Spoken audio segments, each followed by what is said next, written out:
Jeff. Hey. Saha Tenants here. Let's talk about how Saha is failing the people of San Antonio. And do you want to kind of specifically go into what happened for you? So they've changed their name, of course, to Opportunity Home San Antonio because they're trying to clean up their name. But they are in the process of trying to evict me because I've been a thorn in their side. They tried to do this before and issued me a lease violation that they're upset I got overturned because I provided the evidence against them. And so they are in direct violation of their own documents, their own lease agreements, as well as jeopardizing other people's jobs that they're trying to use against me because I have tried to get security, safety, and health for our residents at Vietra and Casey Apartments. Yeah, this was because I first met you Right. 2 months ago here at the Saha or Opportunity Home, now That's it, that it's yeah. called, building when you spoke up. And then I heard just like a couple days later that you were getting evicted. Right. Well, so what they did was they tried to use the old lease violation with a new issue that's based on a private text message that I had with somebody I was dating. So now I have to discuss my sexual and romantic relationship with complete strangers in a courtroom. Well, I don't come in here asking their business, which is also in violation of Resolution 1812, where they're supposed to respect our privacy. What my personal business has anything to do with them, I have no clue. But they don't like the idea that you come after them. I've contacted two of our congressmen, Joaquin Castro and Lloyd Doggett, also State Representative Diego Bernal, all the district representatives, and the mayor's office. And I'm starting to wonder if people like the mayor has his hand in the cookie jar a little bit because he tends to avoid these issues when he assigns the board members. I was just going to say that and ask that, like, how has your success or lack thereof been with all those levels of bureaucracy? Because I too have tried to bring. So what happens? As soon as Saha issues you a lease violation, and they do that intentionally, all of a sudden all the politicians pull back. Now I'm a constituent. Where are you that I need your help? Plus, when they're affecting your mental, emotional, and physical health through these issues, that is affecting a disabled person. That is putting a disabled individual's life at risk. It has set off my PTSD. I've had to go to a therapist now. They've had to increase certain medications. So that's affecting me directly, only because I'm trying to get them to provide one security guard to our building for the last 3 years. So you would say, in a nutshell, that experience of coming, speaking up, advocating for your neighbors is what set off them trying to evict you. Right. Because I've been on media. I've got residents showing up for me as well. LULAC, of course, behind me. LULAC has now invited me to be a part of the LULAC Council, which is going to be even worse for them in the long run. But yes, because what they do is they hold on to issues. Some of those issues they held on for 6 months, and then as soon as I resigned as resident council president, within 2 hours they were at my door with an armed guard, which I couldn't even close my door. So what it does is it sets off my PTSD. Now I feel uncomfortable in my own home. So it's affecting a disabled individual. But they get millions of dollars coming in, and they don't think about the lives they're affecting, and it should be part of their responsibility. Yeah, I am thinking about. Have you seen any of the commercial videos that they've put out? They paint a really pretty picture. And the issue I have with that is I happen to be an artist. And so with my case, they're trying to paint a picture of me being a certain type of individual. And, painting pictures is what I do.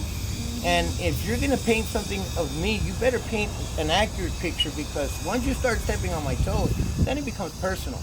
And if they think that I've been tough on them in regards to other residents, they got another thing coming once you step on my toes in my personal life. I don't come in here asking them about their sexual exploits or relationships or any of that, so it should be none of their business. But then they go and they're in direct violation of Resolution 1812 and a lot of their own documents. The last time I came here, where I first met you, all I did was quote from their documentation. I didn't give them any opinion.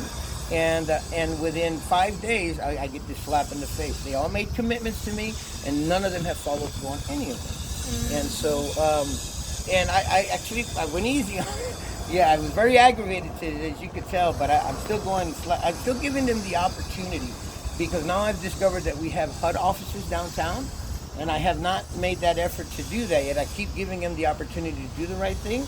And I would guarantee you that within the next 2 weeks, there'll be another issue where they're trying to evict me again.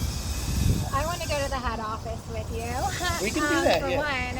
And also, I want to thank you because I didn't think that you were out of line in there, personally. But for calling out Eddie and HOSA for not even looking, because I spoke right before you, Right. and he did the same thing. He wouldn't even look me in the eye. Right. The whole time. It's a very coward act, and an individual who's doing something they're not supposed to do is not going to own up to it, is not going to show up.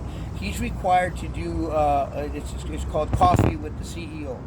I've never been invited to that. I've never seen where he does that, and that's something that he's required to do. But if you are a Saha or Opportunity Home resident, you have a voice, you have every right to speak out.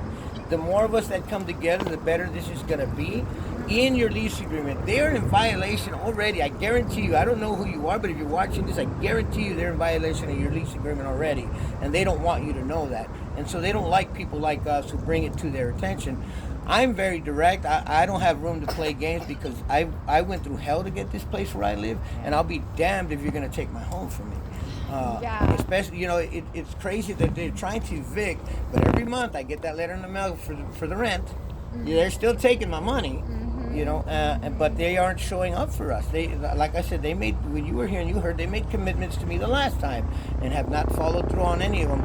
It's easier for them to try to get rid of us. But the thing is, and if you're watching, I'm going to tell you, what they're doing is that they're going on your ignorance. They are taking advantage of you because they think that you're dumb, and you're not dumb. You have a voice. You have the right to speak out. And if you need to reach out to us, if you need to reach out to me, Jeff Holt, you can find me on Facebook real easy. I'm pretty well known as a local artist. We don't need to take this. We have rights as a disabled. Congress set all this in motion way back in the 1930s. They adopted it in the 1970s. HUD adopted it. They're in violation of their own rules. They're in violation of HUD rules. And it's not right. If you're a disabled individual, then they are affecting your life directly. And you need to stand up. You need to stand up. And exactly, the more that we do it together and show up here together Right. and put their own words in front of them, then the more likely they are to listen. That is the best thing to do. If you look over your lease agreement, look over the resident handbook. It's all in there. If you take the time to look at it, and you're smart enough to do it, I know you are. I don't know you, but I know you are. If you go through it, you'll see where they're in violation of some of the things that they're supposed to be doing for you, and they take advantage of that because you don't take the time to read that stuff. But it's in there. I promise you. It's in there. It's in the Federal Code of Regulations. It's in the state codes. We have rights. We just have to collectively know them and assert them. And if you don't have a resident council in your building, there's a reason why. They're supposed to help you create a resident council in your building. That resident council is there to protect you. Individuals like myself who have been, I was a resident council president for Acacia Apartments, we're your voice. So don't be afraid. They want you to be afraid, and they go on that, and that's not right. Don't let them take advantage of you. Well, thank you, Jeff. Sure. That's our first conversation with the Right. tenant, but there will be more. And I care about all of you, so trust me. If you need my help, look out for me. Find me. Thanks so much for watching. Be Bye. blessed.